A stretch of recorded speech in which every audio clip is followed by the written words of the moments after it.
بس مجرم ایک بار مان لے، شرمسار ہو جائے، توبہ کر لے، بڑا قریب ہے۔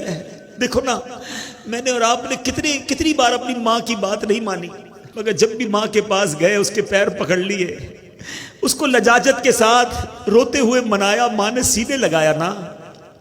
رب تو کئی ماؤں سے زیادہ چاہنے والا ہے، اس کی رحمت تو چاہتی ہے ہم بخشے جائیں۔ ہم جہنم میں کیسے جا سکیں گے؟ ہم قیامت کی ہولناکی کیسے برداشت کر سکیں گے؟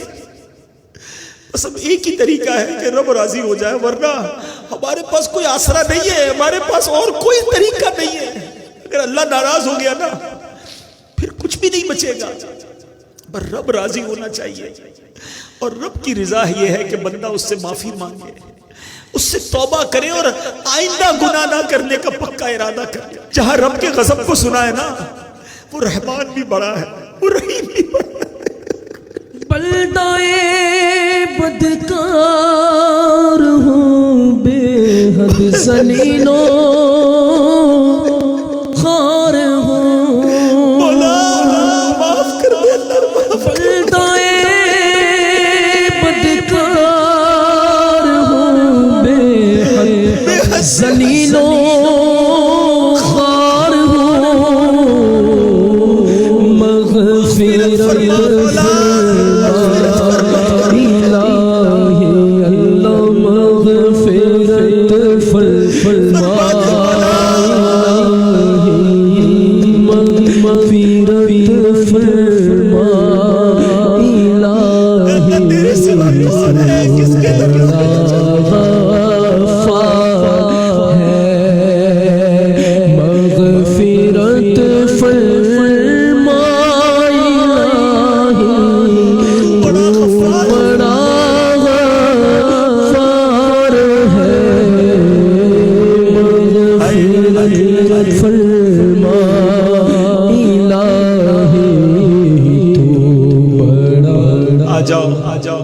آجاؤ اللہ کی رحمت، آج اس سے دوستی کر لو جو نمازیں قضا کرتا ہے، توبہ کر لو۔ بس اب سچی پکی نیت کر لو کہ آج کے بعد نماز قضا نہیں کروں گا۔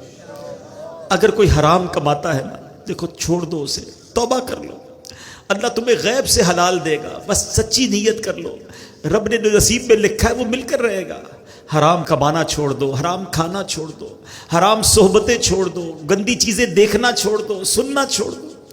ہم کمزور ہیں، یہ بھی ہم اللہ سے ہی کہیں گے نا، یا اللہ میں پہلے بھی توبہ کی، پھر گناہ میں پڑ گئے، آج پھر توبہ کرتا ہوں مالک، پھر توبہ کرتا ہوں، بس تم توبہ پر استقامت بھی دے دے۔ پتہ نہیں کب دنیا سے چلا گیا اور وہاں مارا گیا، وہاں پکڑا گیا تو میرا بنے گا کیا؟ اے اللہ اس کمزور بندے پر رحم کر، اور آج سچی توبہ عطا کر، آج سچی پکی توبہ عطا کر۔ ہم تو بڑے کمزور ہیں، ہمارا کیا بنے گا؟ ہاں اللہ راضی ہوا، اللہ کے حبیب راضی ہوئے تو انشاءاللہ قیامت میں بھی لواء الحمد تلے اٹھنا نصیب ہو جائے گا۔ تو نے دنیا میں بھی عیبوں کو چھپایا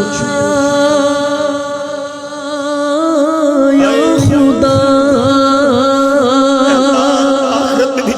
تو نے دنیا میں بھی عیبوں کو چھپایا یا خدا،